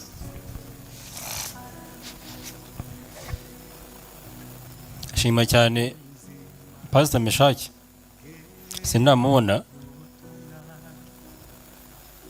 ariko bambwiye ibyo nahari numva binguzeho cyane. Yatanze umwanya, atanga amafaranga, ariko ndabizi ko amafaranga yatanze ntabwo yapfubuze, azabona ayandi menshi. Abantu mwese mwadufashije, mwabayanga ku bwacu, mwaduhaye ibintu byose mufite, twabibonye pe. Mwaduhaye ibintu mufite byose n'umwanya wanyu, ndabashimira cyane. Mama ndamwihanganisha ko abuze umuhungu we mukuru, ariko Imana yamuhaye abahungu benshi. niyo mahirwe yagize. Turahari, tuzabana nawe nk'uko bisanzwe, ntabwo twakora ibyo mukoreraga, ariko umwe azakora ibyo yahamagariwe gukora kugira ngo mama akomeze abeho neza. Nshima cyane bashiki banjye, mbihanganisha kandi mukomere. Ntabwo Tito akenyutse, kuko njyewe numva ko umuntu ukenyutse ni ukuba umuntu yenda kugera hariya ntagereyo. Ibintu bavuze aha ngaha byose korali zaririmbye, buri korali yose yaririmbaga hano harimo ijwi rya Tito rimwe abiri, amajwi abiri yari arimo. Umuntu umwe aririmba amajwi abiri mu ndirimbo imwe. Ntabwo akenyutse, ibintu byayo bikoze neza yitonze. Imana imuha aratinesi bwa mbere, imuha imyaka, yamwongereye imyaka igera muri 3.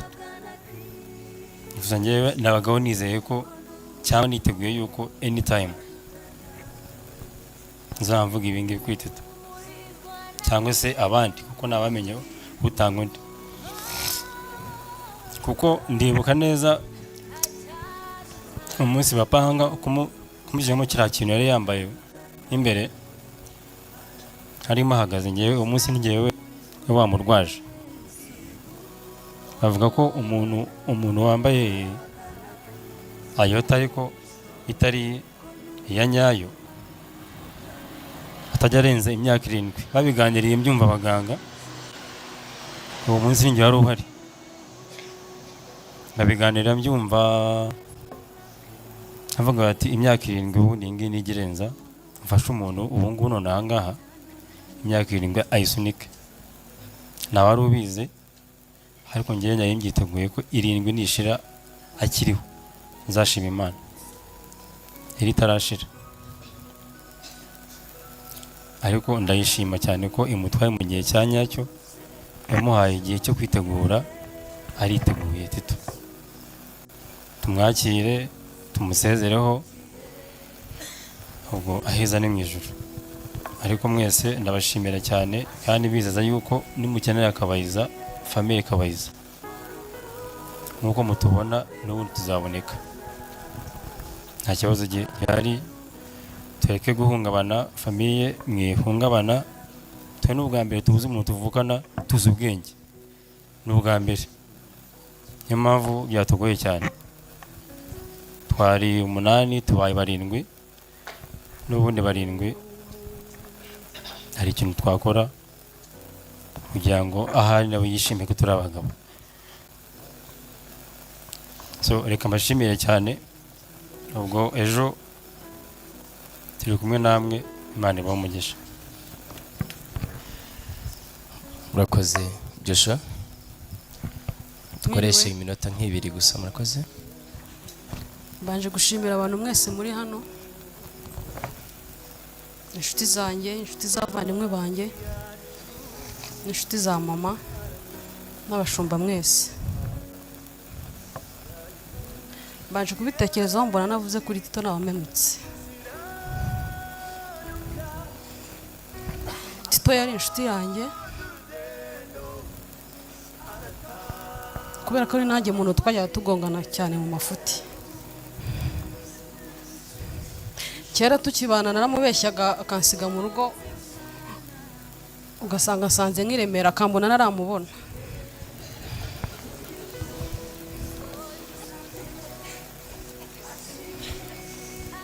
Nagera mu rugo nkaba mbizi neza ko ndi bubizire.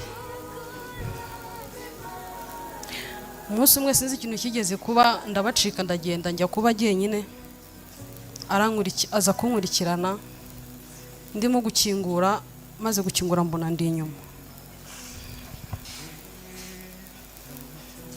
Harambwira ngo nta kintu na kimwe wibagiyemo hano, ngo sinitaye ko wishyuye cyangwa utarishyura ngo dutahe. Ndamubwira narishyuye, ngo ndayagusubiza ariko dutahe. Tito naramutinyaga ku buryo n'ubu nyimutinya.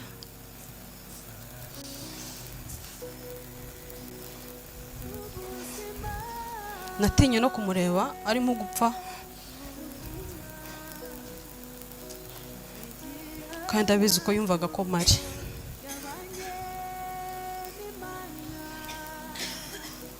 Hari ibintu duherutse kunyuranamo njye nawe, ntabwo natinya kubivuga. Tito namurangiye akazi,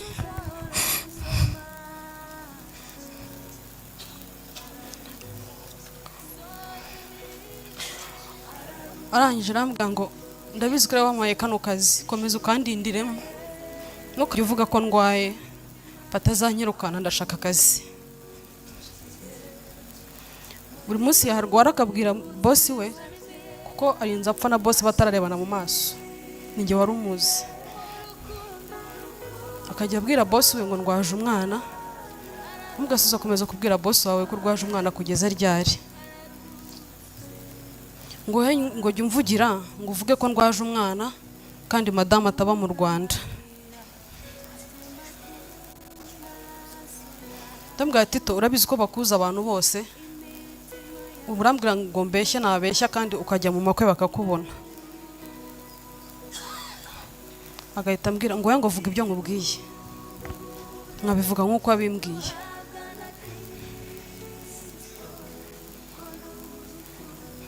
Arangije aza kubyuka mu gitondo anyandikira message, arambwira ngo natangiye akazi,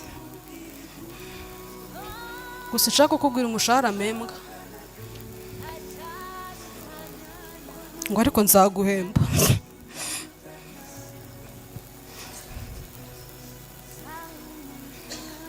Nshaka kuvuga ari we ndeba. Titumembye nabi,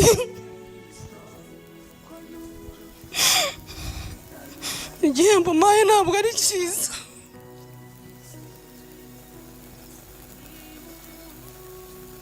Ntabwo ari uko wari kumbemba nk'uko wabimbwiye,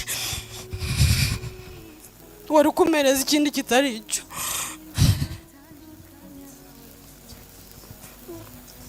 Ntabwo natinze cyane, ariko nanjye ingofero yanjye yari kukubera.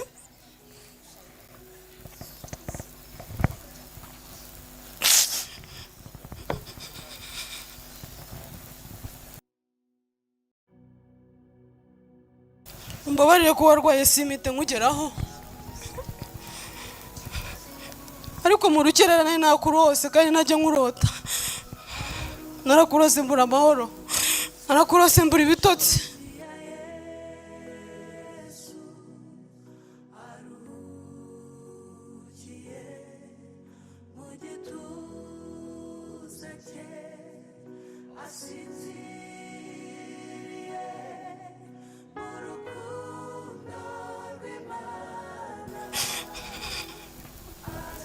Nyimara kukurota mbona Winnie mbona mama yamamagaye.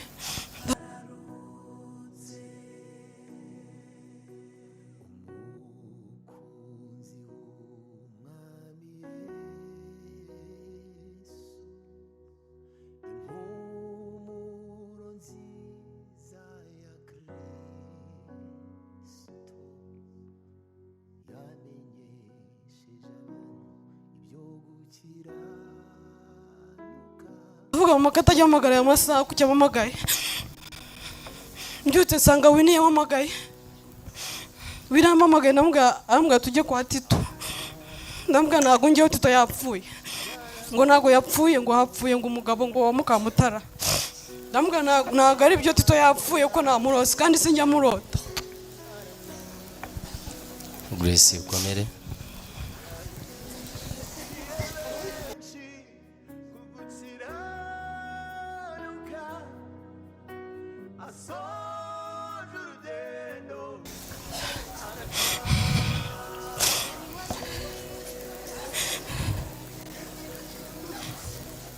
Tito, wajya gusenga ukatubwira ibintu byose, kuki ubu ngubu wagiye nta kintu utubwiye? Mu buzima nabaye numva umuryango wa Kabeza udashobora gupfa, nkabona abandi barapfa nkabatabara, ako ntago nari ko iwacu hari umuntu wapfa noneho agapfa Tito.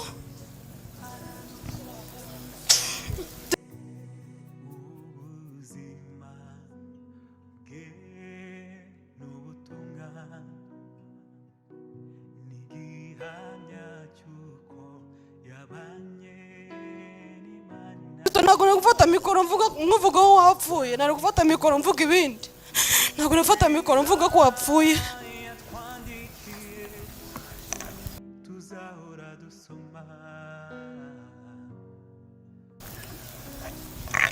Aherutse kumpamagara arambwira ngo bamubwiye ko nimutse, bashaka kuza kundeba, ngo hari n'akantu ashaka kunzanira, ntabwo nkazi. Nagiye no kwa muganga ngo basi numve ko ako kantu ari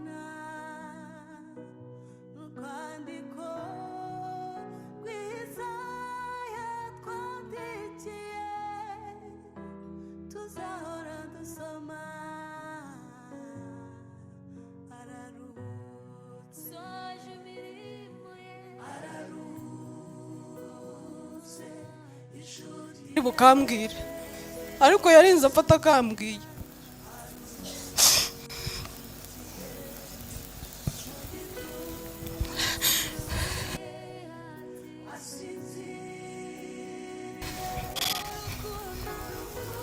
Ndashima ko Imana yatumye ko njye nawe dusa, ahantu hose bavuga ko njye nawe dusa.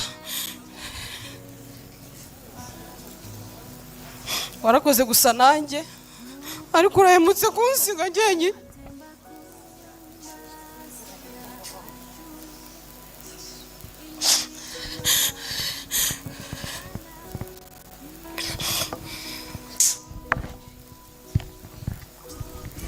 Urakoze,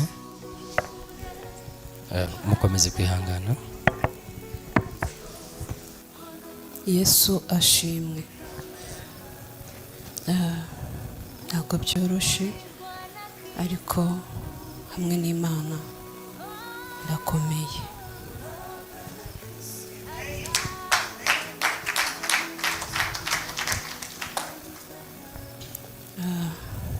Cyambere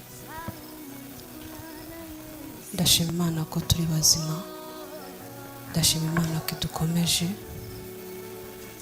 ndashima Imana kuri buri muntu wese wabashije kudutabara iki cyumweru cyose gihise. Ni ukuri Imana ibahereza umugisha, ndavuze ngo Imana ibahereza umugisha.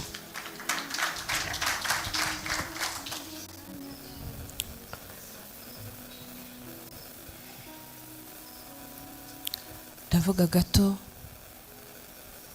kandi cyane, muranyihanganira kuko ibyinshi abavandimwe babivuze, abavandimwe bavukana n'umutware wanjye babivuze, ariko ndongeraho gatoya cyane. Ntaragira icyo mvuga, niba abana banjye bari hano batambuka bakaza nkavuga bari hano byamfasha. Niba batarataha, batarabacyura, baza nkagira icyo mvuga.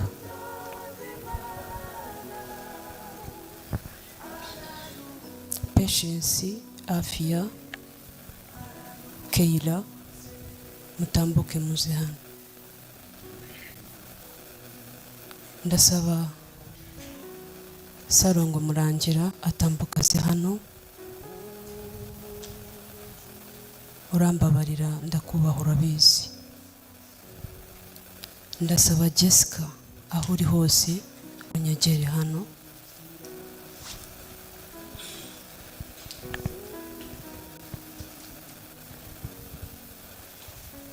Ndasaba Jenny niba ari hano nawe atambuke, niba atabashije kuboneka nabwo nta kibazo ndamubwira.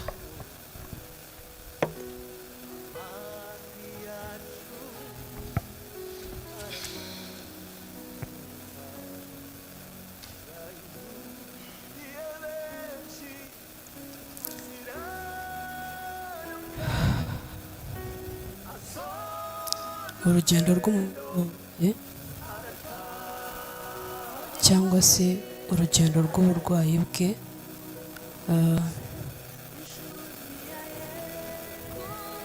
abavandimwe be bavuze yuko bwahereye mu buto bwe, ariko twashakanye tutarakara. Ahari ni njye Imana yari yarateguye kugira ngo tugendane muri urwo rugendo. Ndashima Imana ko yampaye imbaraga z'umutima, ikampa ubwenge, ikampa uburyo ngomba kubyitwaramo.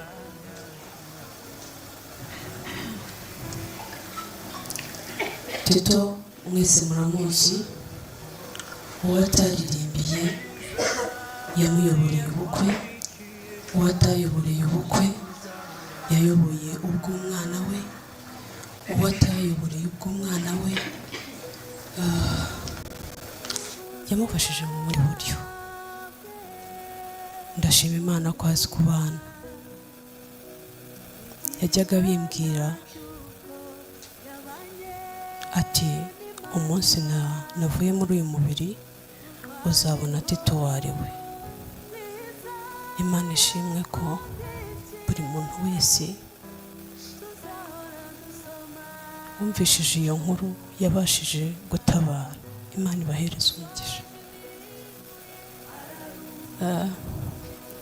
Uyu ni we muto, uyu ni we mukuru, yitwa Eliza Patience, uyu nguyu yitwa Akariza Gaila Afia, uyu yitwa Agatesi Keira. Ndashima Imana ko dukomeye. Uyu nguyu ni wa mushiki we, wa wundi mwabonye witwa Mega. Hari umwana witwa Muhoza, nawe ndamushaka nazi hano.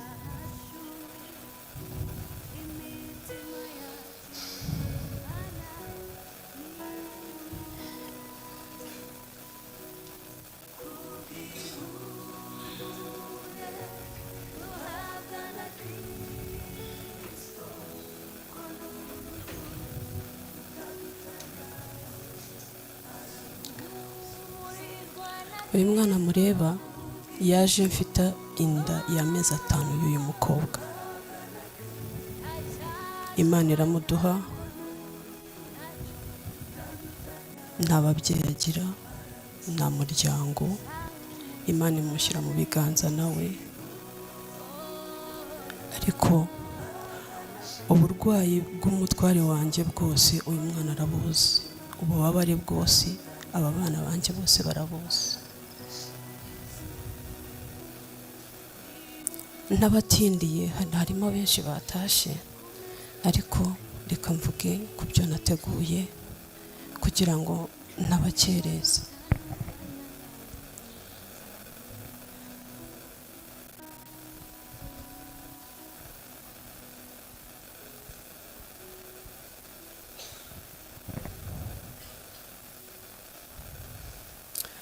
Tito tumaranye imyaka 10.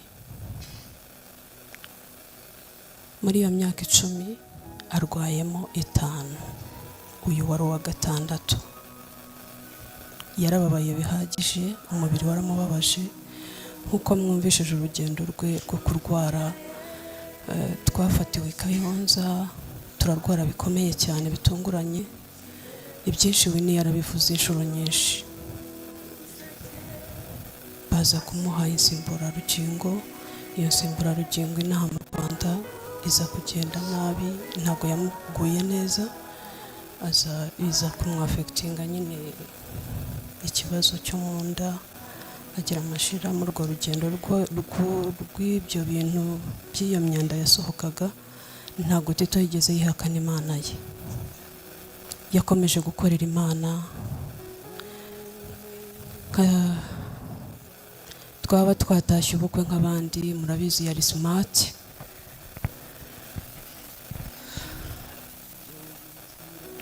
Nkaba mfite ibipfuko muri baga, nkabigendana. Uwo mwanda wakuzura ati sheri wanjye byarabuye, ntitugende tubanze dupfukure, twongere dupfuke tugaruke mu bantu, tukitera agaparufe tugapfuka tukagaruka mu bantu. ntawamenyaga ibyo ari byo, ariko icyo mpagurukirije aba bantu, uyu muryango mureba wa Sarongo na Narongo cyangwa se Murangira na Babura bambaye hafi muri ibyo bintu, aho abavandimwe be batabaye, aho inshuti ze mutabaye, uyu mubyeyi w'Imana yambaye hafi.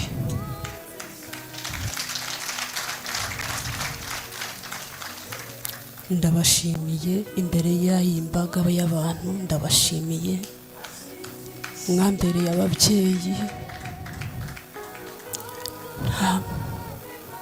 ni ababyeyi banjye, njye nta babyeyi ngira, abavandimwe banjye bamwe bari hanze, uyu sisita wanjye mureba niwe nkurikira aba Uganda, ariko muri ibyo bibazo byose muri urwo rugendo rwose narugendanyemo na Sarongo na Narongo, rugendanamo na Jessica mu masengesho akomeye cyane, rugendanamo na Joy. Aba bantu mw'abantu mwe muteraniye aha, aho muzajya muhurira nabo mujye mubanshimirira, ni imfura, mwongere ngo ni imfura. Ndabashimiye.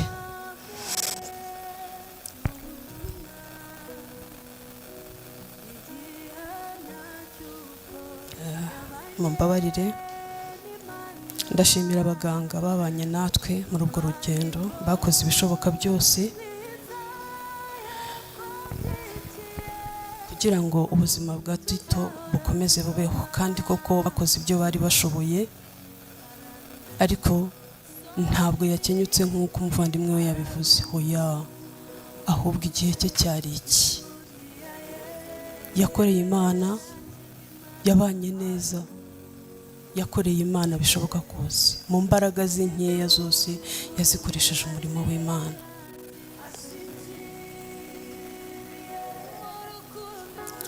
Reka ne gutinda muri ibyo bintu by'uburwayi, nshimira abantu b'Imana. Ndashimira umuryango nashatsemo, Imana ibaha umugisha. Winnie, Imana iguha umugisha, kandi ibyo uzakenera byose Imana izabiguha, kuko warwanye intambara ikomeye. Ndashimira Alex, Muramu, baramu banjye bose ndabashimira. Mama ndagushimira, Imana iguha umugisha, ntako mutagize kugira ngo ubuzima bw'umuvandimwe wanyu bukomere, ariko iki ni cyo gihe, mwumve mukomeye. Ndashimira umuryango mvukamo, ndashimira umuryango wa Mami Bishop Samedi, ndashimira Bishop Samedi, ndashimira itorero rya Miracle Center, ndashimira itorero rya Revelation, ndashimira itorero ryanjye UCC,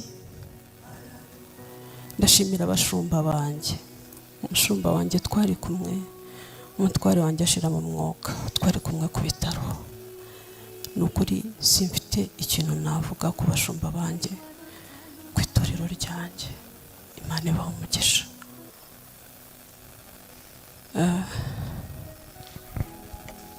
Nihanganire ngiye gusoza.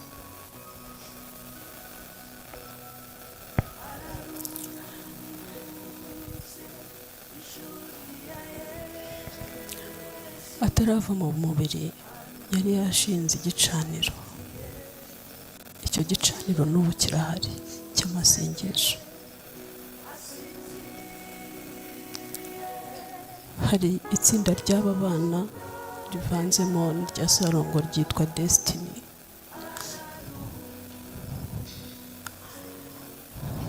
Ijambo ry'Imana riravuga ngo toza umwana inzira yawe.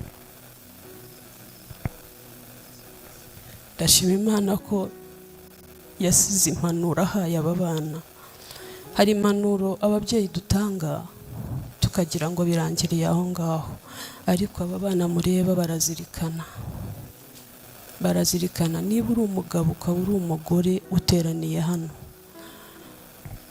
ndakumenyesha yuko ufite inshingano ikomeye. Ndakumenyesha ko ufite inshingano ikomeye kuba mwashakanye,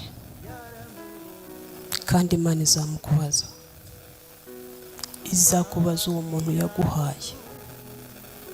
Tube siriyasi mu byo twagiyemo, tube siriyasi mu byo twagiyemo. Niba uri umupapa ukaba uri umumama uri hano ubana nawe mu nzu, muri uwaba wa babiri n'abana banyu, ita kuri uwo muntu, kuko imbere y'intebe y'Imana y'urubanza izamukubaza. Izakubaza imyitwarire, ibyo witwaye imbere y'uwo muntu.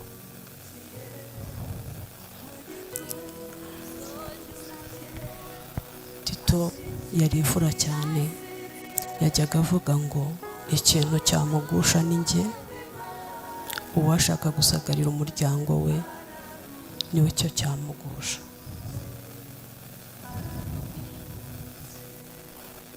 Turababaye nk'umuryango, cyangwa turababaye nk'imiryango yombi, inshuti n'abavandimwe, ariko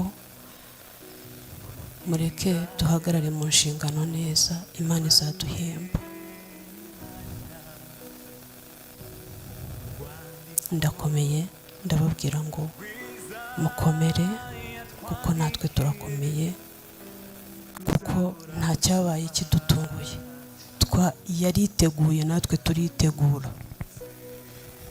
Yariteguye, natwe turitegura. Abana ntabwo byabatunguye, yego turababara nk'abantu, ariko inshuro nyinshi yaradusezeye ntitwabimenya. Yaradusezeye ntitwabimenya. Umunsi wo kuwa kane twaraye tuganira mu bitaro,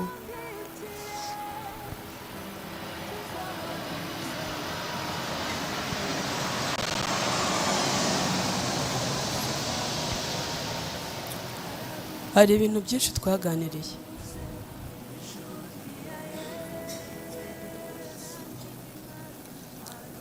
Ariko kirango nuko ari ubwa mbere nari mbonye umuntu ugiye gupfa. Ntabwo namenye ikiriho ngo ni iki. Yarambwiye ngo mu gitondo mbyuke mpamagara mama, ngo mpamagare na sister we Mega. Harambwira ngo kubera ko twagiye kuwa gatatu hano Kanombe, arambwira ati ndumva nta mbaraga mfite. Ndambwire se urumva bimeze biturababara hehe? Ati ndumva mbabara mu nda, ariko ntabwo ari cyane, ariko ndumva nta mbaraga mfite. Atari ko kubera ko maze iminsi ho hano mikeya, ushobora kubona niwe babwira Patience akaza akagusimbura. Yavugaga uyu mwana. Ndamubwira nti hoya, ndumva nanjye umutima wanjye umpata kuvuga ngo reka nkugume iruhande. Namugumye iruhande, ariko uko agenda ananirwa ntabwo yapfuye, kuko yajyaga ambwira ngo azapfa nk'umukiranutsi, ngo ntabwo azarusha abantu. Niko yagiye. Niyo mpamvu mubona dukomeye. Yagiye nk'umukiranutsi pe, kuko ibimenyetso yanyeretse agiye kugenda byanyeretse ko atagiye hafi hano. Rero reka nsoze mvuga ngo ari abari hanze, ari abari mu gihugu, ari abari hanze yacyo, ndababwira ngo ni ukuri Imana ibahereza umugisha. Abakoze mu butunzi bwanyu, abatanze umwanya wanyu, abavuye mu ntara, Mana yanjye, ntabwo ngewe Imana ihemba abagizi ba neza izabampembere. Imana ibaha umugisha. Jessica, Imana iguha umugisha, wakoze uko ushoboye. Joy, wibare. Mushimirire Fred. Sara, wibare, Imana iguha umugisha. Na Rongo, ndagushimiye. Ndabashimiye mwese. Imana ibahe umugisha kandi mugire amahoro. Ejo turi kumwe, ndabizeye kandi mfite imbaraga, ndakomeye. Imana ibahereze umugisha. murakoze.